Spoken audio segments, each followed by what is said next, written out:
Bom dia, queridos alunos. Hoje, quarta-feira, mais uma aula, mais uma lição, continuando então a nossa análise do Antigo Testamento, o Êxodo, a partir do capítulo 12. A gente precisa olhar, analisar, aprender com o texto, nos preparando especialmente para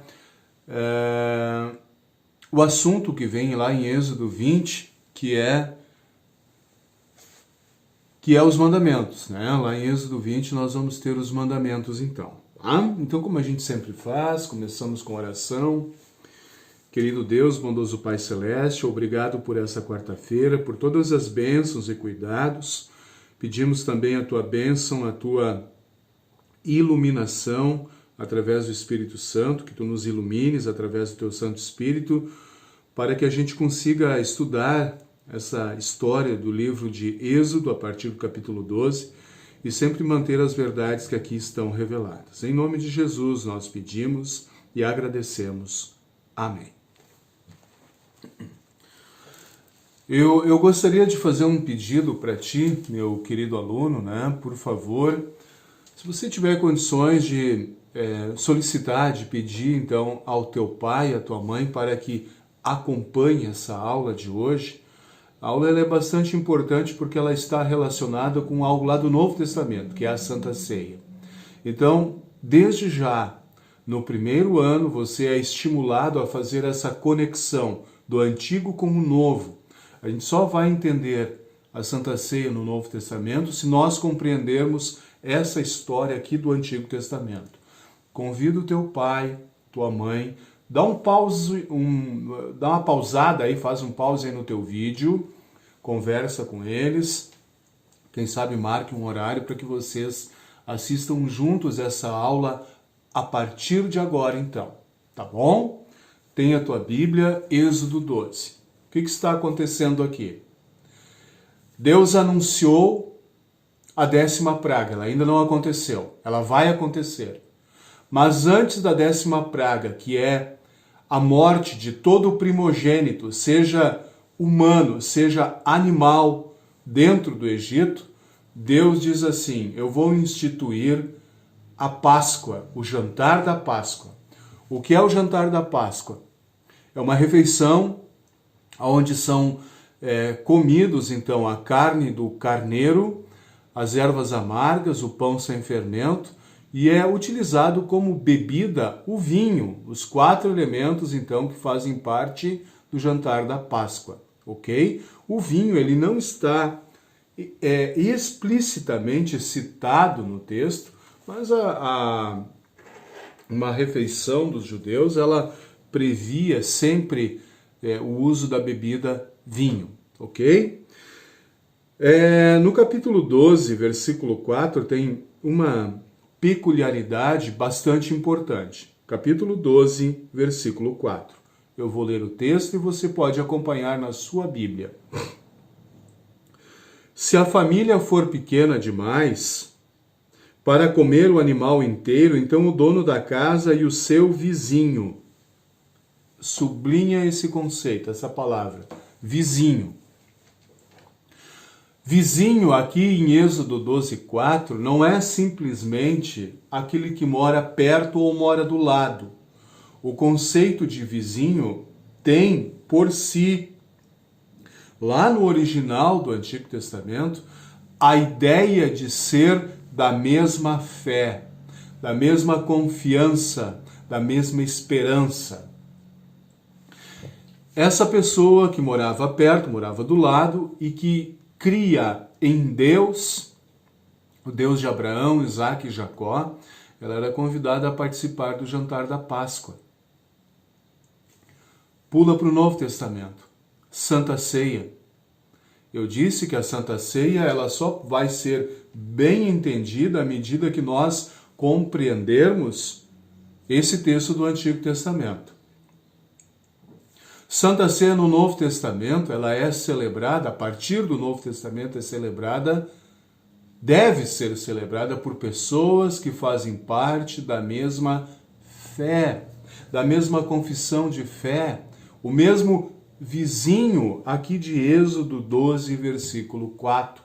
Santa Ceia não é para ser distribuída de maneira geral entre as pessoas, entre crianças de colo. Não. É preciso haver a mesma confissão de fé. Esse é o pré-requisito aqui de Êxodo 12:4. No versículo 11, lá na linha final, né, você pode acompanhar, essa é a Páscoa de Deus, o Senhor. Então, a festa da Páscoa, o jantar da Páscoa, pães sem fermento, a carne do carneiro, né? As ervas amargas e o vinho, são estes os elementos que vão acompanhar o jantar da Páscoa por séculos. Lá no Novo Testamento, quando Jesus está reunido com os discípulos, eles vão celebrar o jantar da Páscoa, e é neste jantar da Páscoa, depois do jantar, que Jesus vai instituir a Santa Ceia. Ele vai utilizar 2 dos elementos daqui, do jantar da Páscoa, o pão sem fermento e o vinho, para criar, instituir a nova aliança. Muito bem. A partir do versículo 21, então, vai acontecer ali, então, o relato da primeira Páscoa, né? Capítulo 12, 21. E aqui tem um outro detalhe bastante importante. Versículo 22, você pode acompanhar aí na sua Bíblia, eu vou conduzir a leitura. Peguem um galho de hisopo e o molhem no sangue que estiver na bacia e passem nos batentes dos lados e de cima da porta das suas casas. E que ninguém saia de casa durante toda a noite. Quando o Senhor passar para matar os egípcios, verá o sangue ali nos batentes e não deixará que o anjo da morte entre nas suas casas para matá-los. O sangue do Cordeiro que livra da morte. No Antigo Testamento, o jantar da Páscoa, sem dúvida, mas agora transpõe isso para o Novo Testamento. O sangue do Cordeiro de Deus que tira o pecado do mundo, que livra, não de uma morte física, como é essa aqui de Êxodo capítulo 12, mas da morte eterna. E tanta gente que ainda entende, pensa, imagina que igreja é mais um clube, mais uma sociedade, né? Igreja é muito mais do que isso. Igreja é o conjunto dos cristãos que pregam e ensinam que só existe vida eterna, salvação, através do sangue vertido pelo Cordeiro. É este o princípio que está aqui no capítulo 12 e que vai ser encontrado também lá no Novo Testamento, através do sacrifício de Jesus na cruz do Calvário. A partir do versículo 29, nós vamos encontrar então o cumprimento deste 10º sinal, a 10ª praga, como nós assim o entendemos, a morte de todos os primogênitos do Egito, tanto dos seres humanos quanto dos animais. Em todas as casas do Egito havia choro, porque em todas as casas haviam mortos. Então, a partir desse momento, vai acontecer a libertação, ou a ordem do faraó, para que os israelitas saiam, então, de fato do Egito. Vejam no capítulo 12, versículo 37. Capítulo 12, 37, o texto diz assim: os israelitas saíram a pé de Ramsés e foram para Sucote. Eram mais ou menos 600.000 homens, sem contar as mulheres, as crianças e os velhos. 600 homens prontos para a guerra, sem contar as mulheres, as crianças e os idosos, os velhos, né? Então, vejam que era uma população, era um grupo, sem sombra de dúvidas, maior que 1 milhão de pessoas, né? Era maior que 1 milhão de pessoas. Se nós considerarmos Jaraguá do Sul, aí, com seus 170, 160 mil habitantes, a grosso modo, no mínimo, 5 vezes a população de Jaraguá do Sul. Muita gente. 5 vezes a população de Jaraguá do Sul. É muita gente.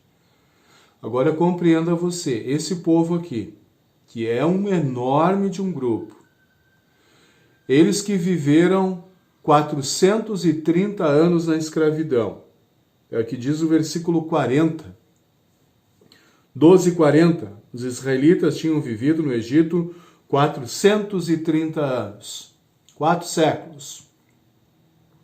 Eles que não sabiam o que era liberdade, viver em grupo. Por que não sabiam? Porque eles eram escravos. Eles não tinham liberdade. A partir de agora, eles vão ser um povo livre. E lá no Monte Sinai, logo adiante, então, Moisés ele vai ter de ensinar a esse povo, dizendo: respeitem a lei de relacionamento entre vocês, a lei que diz respeito às questões de religião, né? Como cultuar o Deus verdadeiro. Vejam, é um povo que está absorto, está absorvido pela idolatria dos egípcios, e agora Moisés vai ter de dizer: apaguem isso, deletem isso. Vocês a partir de agora vão cultuar apenas o único Deus que existe. O Deus de Abraão, o Deus de Isaac e o Deus de Jacó. E é esse povo que também vai receber os 10 mandamentos, aquilo que nós vamos estudar em seguida. Os mandamentos, eles não caem de paraquedas dentro da vida do povo de Israel. Tem todo um contexto que eu estou procurando mostrar para vocês, conduzindo a história, então, para que a gente chegue lá nos 10 mandamentos, ok? Então, 430 anos é o tempo que os israelitas vivem na escravidão do Egito, né? Essa informação também, ela existe lá no Novo Testamento, os 430 anos. Abra lá em Gálatas, capítulo 3, deixa eu só confirmar aqui com vocês, Gálatas, Novo Testamento, Gálatas, capítulo 3, versículo 17, Gálatas 3:17. Lá no Novo Testamento, Gálatas 3:17, é o apóstolo Paulo quem está escrevendo aos cristãos que moravam nessa região chamada Galácia. Paulo vai dizer: olha, a lei, lá no capítulo 3:17, a segunda parte, né? A lei que foi dada 430 anos depois. 430 anos, a mesma informação que tem aqui em Êxodo, capítulo 12, o Novo Testamento também vai reforçar a informação. E ainda uma última abordagem aqui sobre esse texto. Você lembra lá quando eu perguntei e pedi para você guardar a informação quantos eram os descendentes de Jacó, que Deus mudou para Israel, né? E aí vem israelitas. Você lembra quantos eram os descendentes de Jacó que saíram de Canaã e foram para o Egito, lá quando José era vivo ainda? Lembra? É, isso mesmo, né? Lembra, né? 70 pessoas. Passados 430 anos, veja que esse grupo ele aumenta de 70 para 600 mil homens, fora mulheres, crianças e idosos. É um grupo muito grande. A partir do versículo 43, para fechar esse capítulo 12 de Êxodo, então ainda algumas observações acerca do jantar da Páscoa, né? Notem, versículo 45, 12:45, olha na tua Bíblia. Os estrangeiros, tanto os que estiverem de passagem, como os que estiverem vivendo no país, vivendo de salário, não poderão tomar essa refeição. A Páscoa não era uma refeição aberta para todo mundo. Como eu disse antes, era uma refeição para aqueles que tinham e mantinham a fé, a confiança, o ensino no Deus de Abraão, Isaac e Jacó. Do mesmo modo, a Santa Ceia hoje não é um rito, não é uma celebração aberta a qualquer pessoa indistintamente. Muito contrário. A Santa Ceia é um grupo, é celebrada para um grupo que mantém a mesma fé, a mesma doutrina. E essa é a verdade que vocês vão aprender quando nós estudarmos lá, mais adiante, a doutrina da Santa Ceia, ok? Ainda uma outra referência importante, curiosa, aqui no versículo 46, é sobre a questão do osso do carneiro ou do cabrito, né, que deveria ser comido pela família israelita. 46, a parte final diz: não quebrem nenhum osso do animal. Aquele animal sacrificado no jantar da Páscoa, ele não deveria ter nenhum osso quebrado. Vá para a Sexta-feira Santa. Jesus pregado na cruz. Quando os soldados romanos, eles chegam em Jesus para quebrar os seus ossos das pernas, a fim de acelerar o processo de morte, né? Eles verificam que Jesus já está morto. Uma lança é cravada no lado e sai uma mistura de água e sangue, demonstrando a morte de Jesus. Vejam, o carneiro, o cordeiro do Antigo Testamento não devia ter nenhum osso quebrado. O Cordeiro de Deus que tira o pecado do mundo, do Novo Testamento, que é Jesus, do mesmo modo, ele também não tem nenhum osso quebrado lá na cruz. Então, isso sobre a questão que envolve esse capítulo tão importante, que é o capítulo 12 de Êxodo, que fala sobre o jantar da Páscoa, o período que os israelitas viveram no Egito, sobre a quantidade destes israelitas.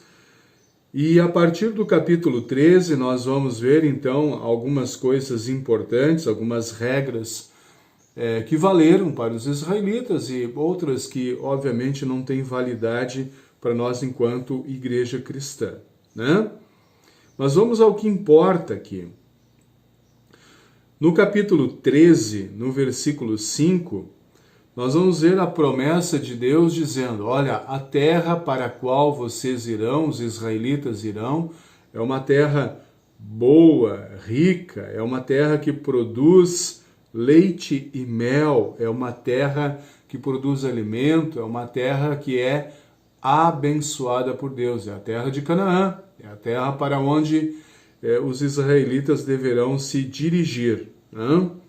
Nós também temos a promessa de não de uma terra boa e rica, mas de um lugar maravilhoso, sensacional, que foi preparado por Jesus para todos aqueles que morrem, todos aqueles que partem desse mundo, confiando e tendo a marca do Cordeiro no seu coração, que é a bem-aventurança celestial, o céu. Do mesmo modo que os israelitas tinham a promessa de Deus de ir morar numa terra boa e rica, Jesus, através da morte, do sacrifício na cruz, ele promete a ti, a mim, a todos os cristãos: perseverem nessa fé até o fim e vocês vão herdar a coroa da vida eterna, a habitação celestial. Que coisa maravilhosa isso, hein? A gente fazer essa conexão, essa ligação lá do Antigo Testamento com aquilo que acontece no Novo Testamento.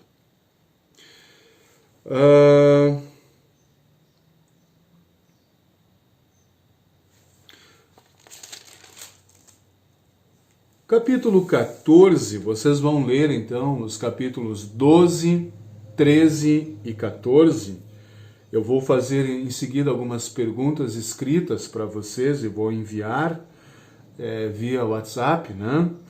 Vejam que no capítulo 14, os israelitas, então, eles atravessam o Mar Vermelho. E qual é o principal propósito nesse sinal todo, nessa situação toda, né? A resposta ela está ali no versículo 4, capítulo 14, versículo 4, onde na última linha diz assim, é Deus dizendo: e os egípcios ficarão sabendo que eu sou Deus, o Senhor. Os sinais maravilhosos, eles serviram para testemunhar ao Egito, a todo o povo do Egito, a toda a nação egípcia, que existe um Deus que é poderoso, que é maravilhoso e que possui e que deve ser honrado com toda a nossa força, com toda a nossa vida. E nessa travessia do Mar Vermelho, que vocês já ouviram várias vezes na aula da escola dominical, eu mesmo acompanhei uma dessas aulas com vocês, né? Vocês vão reler o capítulo 14, que falam sobre esse acontecimento. Reparem em algumas informações importantes. Primeira delas, né, versículo 25. Deus fez com que as rodas dos carros de guerra ficassem atoladas. E aí os egípcios, então, eles têm aquela ideia. Vamos fugir, né? Final do versículo 25. Vamos fugir dos israelitas, o Senhor está lutando a favor deles e contra nós. Resultado dessa situação, versículo 28, a linha final, e não sobrou nenhum egípcio com vida. Todos foram mortos pelas águas do Mar Vermelho. Finalizo a aula, então, com os dois últimos versículos desse capítulo 14, versículo 30 e 31. Naquele dia o Senhor salvou o povo de Israel dos egípcios, e os israelitas os viram mortos na praia. Quando viram o poder com que o Senhor havia derrotado os egípcios, os israelitas temeram e creram em Deus, o Senhor, e no seu servo Moisés. A partir de agora, um novo momento na vida destes israelitas, descendentes de Abraão, Isaque e Jacó. Primeiro foram para o Egito, através de toda aquela situação que envolveu José. Se passou muito tempo, 430 anos, viraram escravos. Deus ouviu o sofrimento, mandou Moisés. Moisés agora liberta o povo. Os egípcios morrem afogados no Mar Vermelho. E a partir de agora uma caminhada, uma nova etapa, que vai durar então até a entrada do povo de Israel na terra de Canaã. E na terra de Canaã, Moisés não vai entrar. Moisés vai olhar do alto do monte, ver a terra, mas Deus não vai permitir com que ele, Moisés, entre na terra de Canaã. Ele vai morrer ali em cima, no alto desse monte. O próprio Deus vai sepultar Moisés. O próprio Deus vai enterrar o corpo de Moisés. E assim vai terminar o ciclo desse personagem, Moisés, que vai ter uma importância muito grande aqui na condução, então, da história do Antigo Testamento. Ok? Êxodo 12, 13 e 14... 23 minutos de vídeo. Em seguida eu vou mandar pelo WhatsApp as perguntas para vocês. Me respondam, por favor. Copiem no caderno, né? Respondam no caderno e me respondam, né? Eu confio que todos vocês estão fazendo as atividades, elas são importantes, elas ajudam a gente a manter, né? A manter, então, o ensino que é falado, que é discutido, enfim, analisado aqui através do vídeo. Tá bom, gente? Grande final de semana, próximo domingo, próximo final de semana nós não temos culto na congregação.